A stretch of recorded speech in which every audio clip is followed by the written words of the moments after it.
9. Identifique o campo de batalha. Deus nos deu um reino dele aqui na terra, mas, se não entrarmos nele da maneira que ele nos pede, podemos chegar perto demais da fronteira e cair em território inimigo. Deus não quer isso para nós, nem nós queremos. Jesus disse em Lucas 12:32, não tenham medo, pequeno rebanho, pois foi do agrado do Pai dar-lhes o reino. Deus quer que desfrutemos dos benefícios de seu reino, não apenas na eternidade, mas também na terra. A parte da eternidade já está garantida. Aqui na terra, porém, devemos fazer nossa parte, para que o reino de Deus avance, tanto em nós como no mundo ao redor. Como guerreiras de oração, fazemos isso orando. O lugar mais perigoso dessa terra é a fronteira entre o reino de Deus e o reino das trevas. Estar na fronteira é estar perto demais do território inimigo. Isso não significa, porém, que sua salvação esteja em perigo. Se você recebeu Jesus em sua vida, está salvo. Mas, se nunca avançar na palavra e na obediência em direção aos caminhos do Senhor, não desfrutará dos benefícios do reino. Deus reserva muito mais para você. O lugar onde você será mais atingida é a fronteira externa do reino de Deus.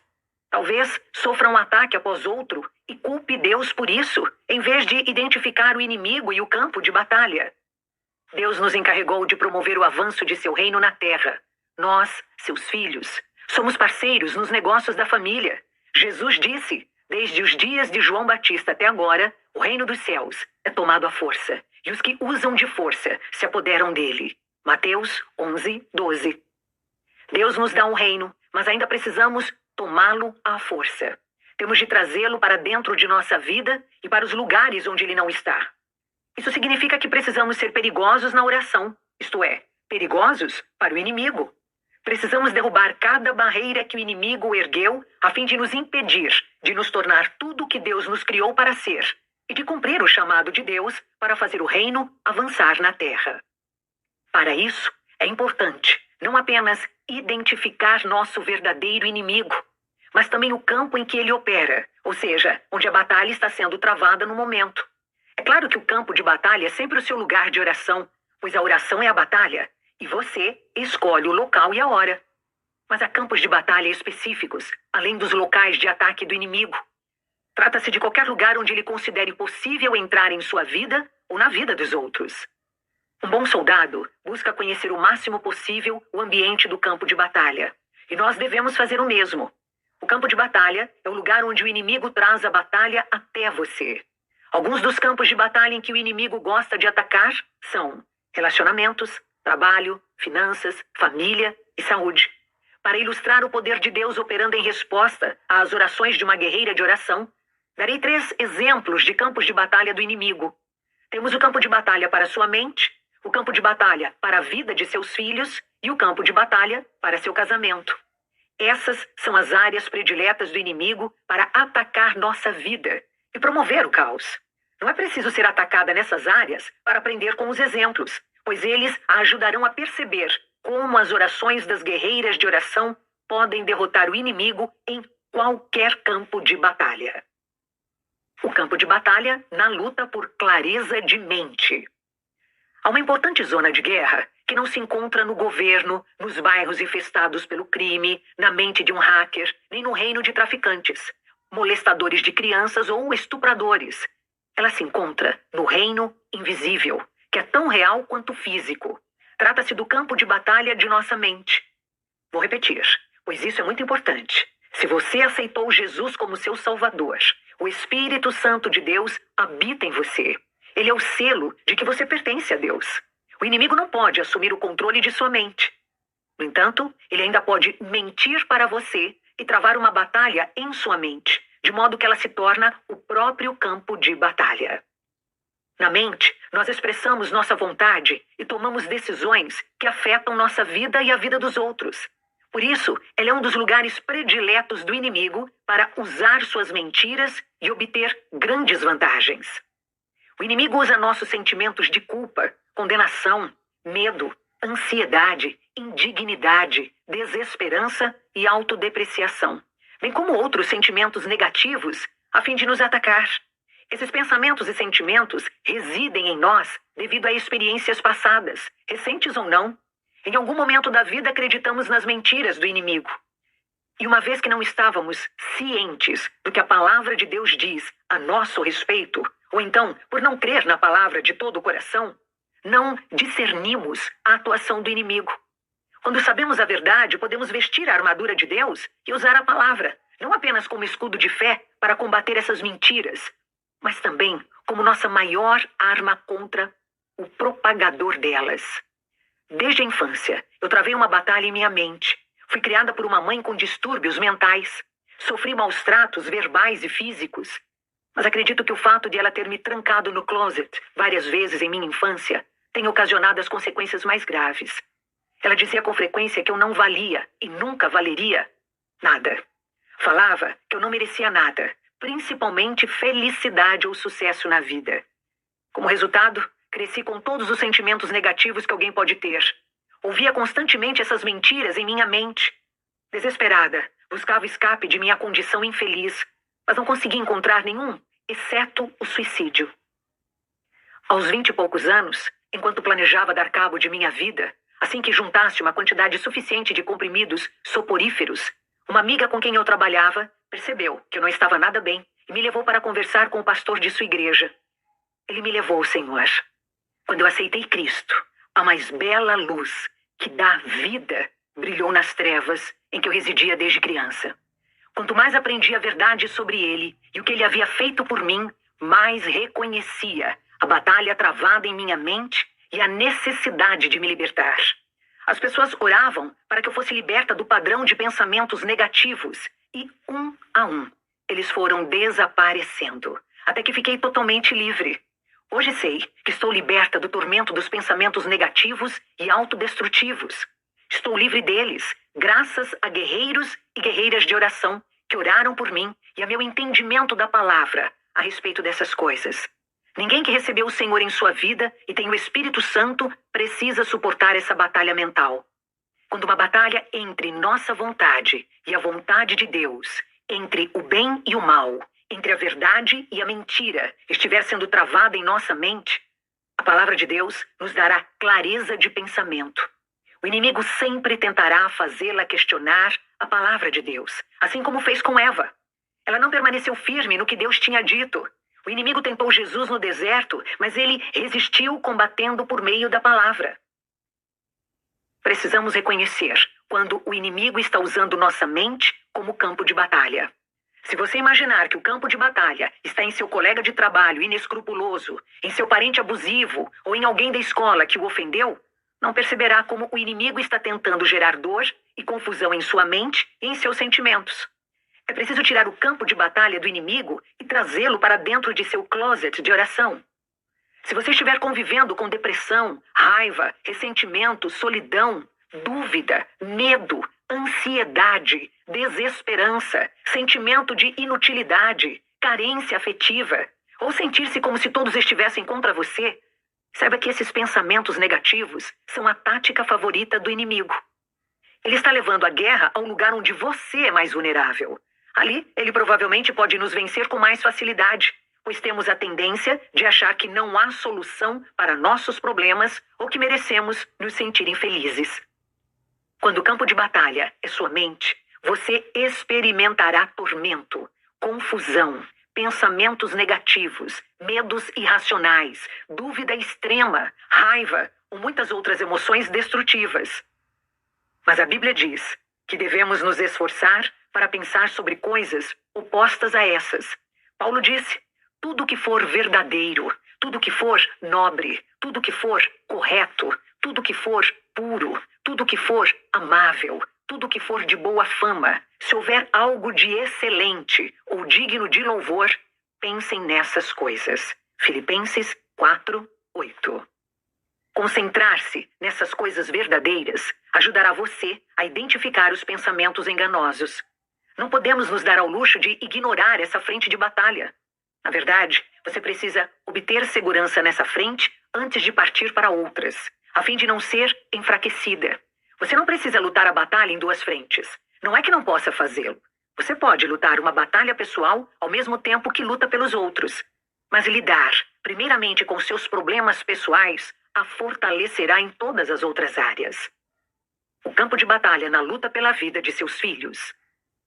O inimigo sempre quer seus filhos e ele tentará destruí-los ou ganhá-los de alguma maneira. É por isso que você deve pedir a Deus todos os dias que lhe revele se o inimigo está atacando algum de seus filhos. Se, por exemplo, seu filho anda com más companhias, desenvolve hábitos ruins ou parece atraído por coisas erradas, pode ter certeza de que o inimigo está armando algo contra ele. Reconheça que sua batalha é contra o inimigo, não contra seu filho. Você deve permanecer firme em oração nesse campo de batalha em que seu filho está sendo atacado e livrá-lo das garras do inimigo. Não se assuste pensando que precisa conversar com o inimigo. Conheço algumas pessoas que se assustariam. Você não tem de fazê-lo. Contudo, precisa ter domínio sobre as forças das trevas que operam na vida de seu filho. E isso se dá por meio da oração. Não se encolha de medo diante de qualquer ameaça do inimigo. Permaneça firme na palavra e clame seu filho para o reino de Deus. Não importa quantas vezes já o tenha feito, faça mais uma vez. Declare a palavra de Deus. Lembre-se do dia em que dedicou seu filho ao Senhor. Se ainda não fez isso, faça agora. Se o inimigo tem uma entrada em sua vida por causa do pecado, confesse-o agora e se acerte com Deus. Não dê poder ao inimigo por meio de algum pecado não confessado. Sim, seus pecados podem afetar a vida de seus filhos. Os pecados dos pais influenciam a vida dos filhos até a terceira e quarta gerações, a menos que essa corrente seja quebrada por você, por seu filho ou por alguém forte na fé e na palavra de Deus. Conhecemos muitos casos em que as escolhas pecaminosas do pai ou da mãe deixaram o filho vulnerável, levando os problemas ao encontro dele. Se seu filho ainda é pequeno, ele não sabe lutar por si mesmo contra o inimigo. Mas você sabe. Então o faça. Não desista. Seu filho pertence ao Senhor. Clame-o para o reino de Deus. Mesmo que seja preciso orar todos os dias, até que a criança esteja liberta. Continue a fazê-lo.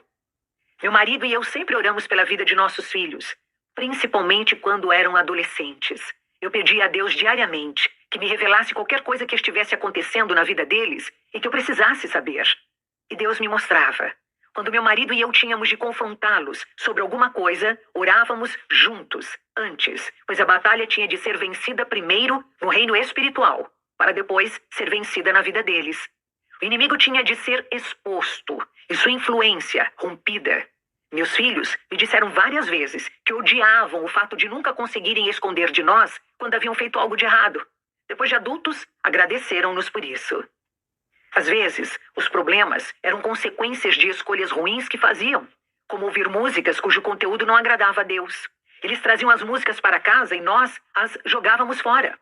Penduravam pôsteres, glorificando grupos musicais que não honravam a Deus, e nós os rasgávamos.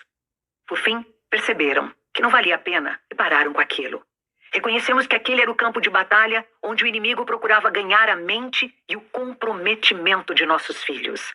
Quase todos os pais enfrentam essa batalha hoje. Meu marido e eu lutamos contra o inimigo na guerra espiritual e nos recusamos a lutar contra nossos filhos. Simplesmente informamos a eles que não iam trazer coisas detestáveis para dentro de casa e que, se o fizessem, haveria consequências. Não estou dizendo que a batalha na oração não foi longa e difícil. Com certeza foi, mas não desistimos e as fortalezas do inimigo foram derrubadas. Houve outras batalhas quando o inimigo procurou fazer nossos filhos caírem em suas armadilhas. Um incidente que nunca tornei público. Contei apenas a alguns amigos mais próximos. Ocorreu quando minha filha tinha 18 anos. Ela havia arranjado um emprego como estagiária e trabalhava 3 vezes por semana à noite.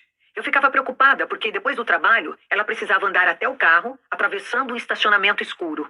Apesar de outros colegas saírem no mesmo horário, eu sabia que ela confiava demais nas pessoas. Principalmente aquelas que ela achava que conhecia, mas não conhecia. Orava sempre por ela e ainda mais quando sabia que ela estava no trabalho. Nunca conseguia dormir ou descansar enquanto ela não voltasse para casa. Embora eu não gostasse de ter minha filha adolescente fora de casa sozinha, até tarde da noite, sabia que ela precisava aprender o valor de trabalhar para ganhar o próprio dinheiro e assumir responsabilidades. Ela aprendeu rápido. Depois do trabalho, minha filha sempre me ligava ao entrar no carro para dizer que estava vindo para casa. Certa noite, ela me ligou e disse: "Mãe, estou indo para casa", como sempre fazia. Mas havia algo naquela ligação que me incomodou.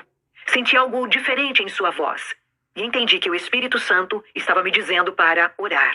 Então, depois de desligar o telefone, comecei a orar por ela. Eu sabia que estava lutando e que o campo de batalha era a vida de minha filha, pois sentia que precisava interceder por ela ainda mais que de costume.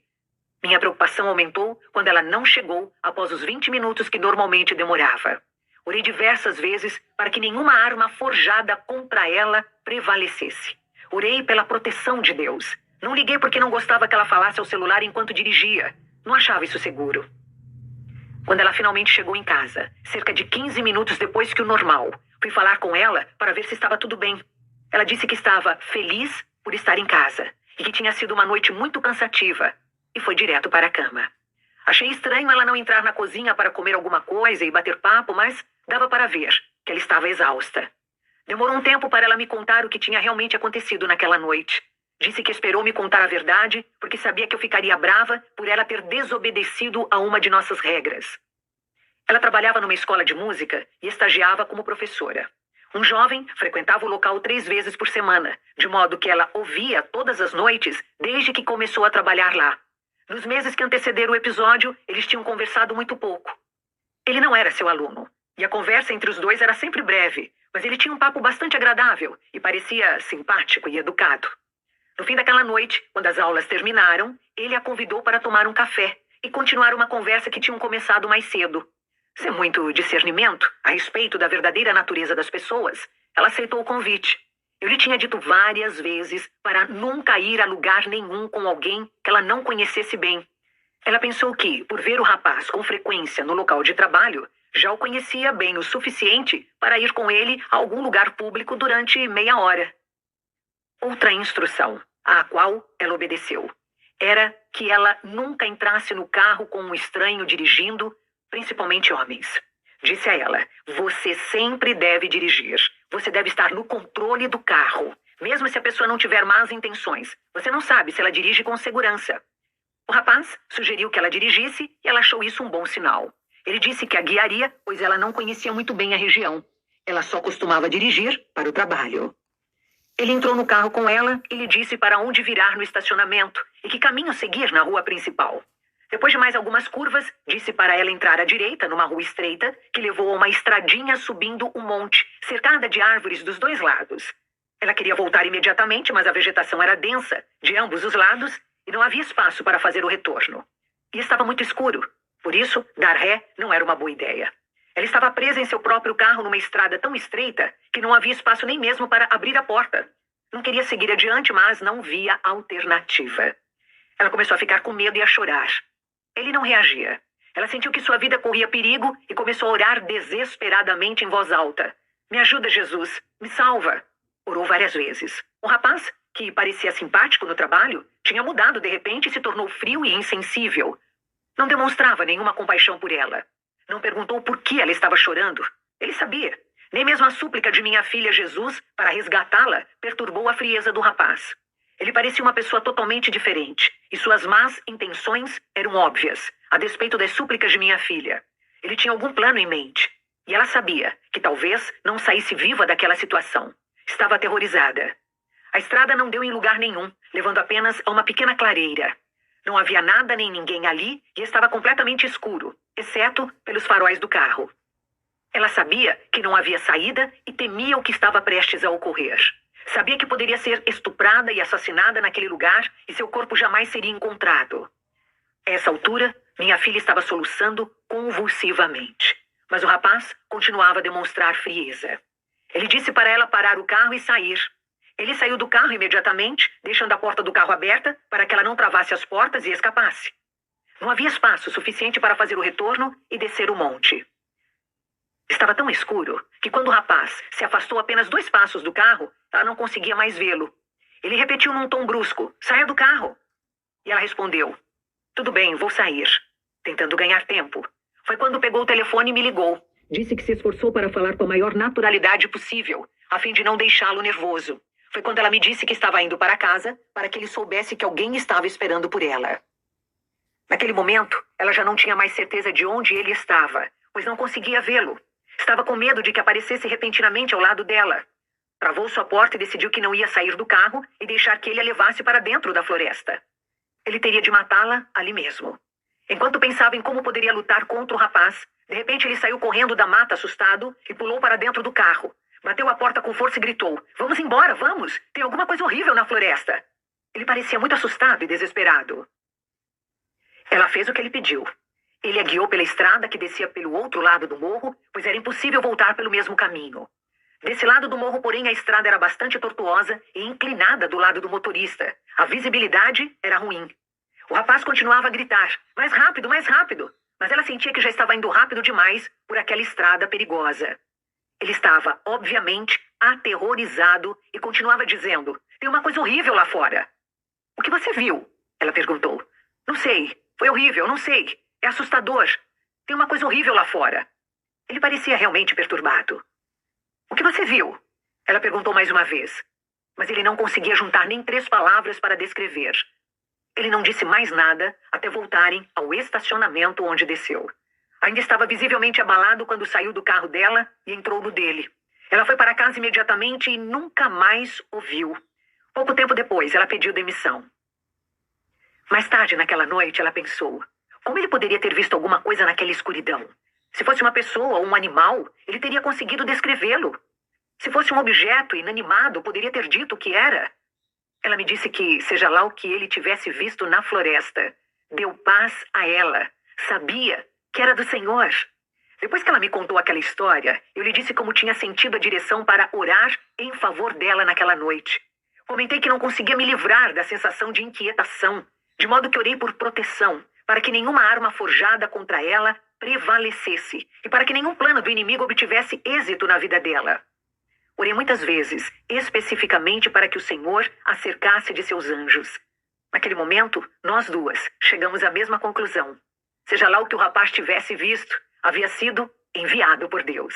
Algo indescritível para um descrente estava ali naquela floresta. E Deus o enviou. Acreditamos que ele possa ter visto anjos guerreiros empunhando espadas. Ou quem sabe, o anjo do Senhor. Ele não apenas sentiu a presença aterrorizadora deles, mas também viu algo. Muitas vezes na Bíblia, quando um anjo enviado por Deus aparece a alguém, a primeira coisa que ele diz para a pessoa é: não tema. As pessoas tinham medo, mesmo quando o anjo vinha com boas notícias. Esses anjos causam grande impressão e temor.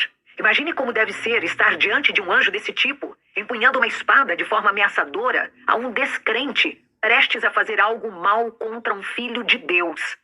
A Bíblia diz em Salmos 91, 11 e 12: a seus anjos ele dará ordens a seu respeito, para que o protejam em todos os seus caminhos. Com as mãos, eles o segurarão, para que você não tropece em alguma pedra. Imagine ainda mais quando 2 guerreiras de oração estão clamando desesperadamente por socorro das garras da morte. O anjo do Senhor é mencionado diversas vezes na Bíblia. O Senhor abriu os olhos de Balaão e ele viu o anjo do Senhor parado no caminho, empunhando a sua espada. Então Balaão inclinou-se e prostrou-se, rosto em terra. Números 22, 31. A Bíblia também diz em Salmos 34, 7: o anjo do Senhor é sentinela ao redor daqueles que o temem e os livra. Aquele incidente mudou a vida de minha filha. Ela sempre foi uma pessoa de grande fé, mas viu o poder de Deus se manifestar de modo inesquecível em favor dela em resposta à sua oração. Nunca mais foi a mesma desde então. Embora não tenha a mesma confiança nas pessoas, ela confia plenamente na mão protetora de Deus em sua vida. Ser guerreira de oração é isso. É orar regularmente e fazer depósitos de oração no banco celestial, até que um dia você precisará fazer um grande saque. Acredito que todos os anos em que meu marido e eu oramos pela segurança de nossa filha foram acumulativos e precisavam ser. Acabaram sendo a salvação da vida dela. Nossas orações têm poder. Nunca duvide disso. Quanto mais você orar, mais poder suas orações terão e mais respostas verá. Fomos à batalha em oração e o inimigo foi derrotado. Graças ao Senhor, nossas orações resultaram num milagre. O campo de batalha na luta por nosso casamento. O inimigo ataca onde quer que ele tenha chance, ou seja, onde ele encontrar maior vulnerabilidade. Uma de nossas áreas de vulnerabilidade é o casamento. Ele não gosta do casamento porque foi instituído por Deus e é por meio dele que os filhos nascem, são criados e Deus é glorificado na família. E o inimigo não quer que Deus seja glorificado, pois é obcecado com sua própria glória. O inimigo atacará no campo de batalha de seu casamento sempre que puder. Se há egoísmo por parte do marido ou da esposa, o inimigo trabalhará por meio dessa fraqueza. Sua estratégia predileta é causar discórdia entre marido e mulher para que eles magoem um ao outro com palavras e atos grosseiros e nunca pensem em culpar o inimigo por incitá-los. Eles culpam um ao outro. A pessoa a quem mais amamos também pode nos magoar mais que qualquer outra, principalmente no casamento. Mas não devemos reagir a nosso cônjuge como se ele fosse o inimigo. Em vez disso, devemos ir a Deus em oração e pedir que Ele nos mostre a verdade sobre o que está acontecendo. Não se deixe arrastar para a batalha contra seu cônjuge. Aproxime-se de Deus e proclame a verdade contra o inimigo. Meu casamento teve problemas desde o início, pois eu carregava uma grande bagagem de mágoas e sentimentos negativos a respeito de mim mesma que tiveram origem na infância. Meu marido carregava uma bagagem de raiva devido a algumas experiências dolorosas do passado. Sua raiva, direcionada a mim, me fazia sofrer ainda mais, e meu crescente afastamento dele o deixava ainda mais furioso. Esse abismo entre nós se tornou insuportável. Quando finalmente entendemos que o campo de batalha para o qual o inimigo nos tinha trazido era o casamento, viramos o jogo. Reconhecemos a raiz do problema e fomos à batalha contra o inimigo em oração. Esse é um resumo simplificado de minha experiência com o casamento. Mas quero ressaltar que um dos campos de batalha usados pelo inimigo é nosso casamento. Você pode encontrar a história na íntegra em meu livro, O Poder da Esposa que Ora. Há muitos guerreiros e guerreiras de oração mundo afora intercedendo pelo casamento. Não vejo como alguém pode sustentar um casamento sem oração vigilante. Mesmo se você for o único cônjuge orando, poderá haver um milagre. Isto é, a menos que seu cônjuge seja tão rebelde a ponto de se recusar a ouvir sobre Deus. Nesse caso, entregue-o nas mãos do Senhor. Ele tem um jeito de falar a nosso coração que é único. Sempre que sofrer ataques do inimigo, determine qual campo de batalha. É importante ter clareza sobre quais são os limites da batalha que você está travando. É pessoal, na mente, no corpo, na alma ou no coração. Em seus filhos, em seu casamento, trabalho, saúde, em favor de outras pessoas. Que pessoas?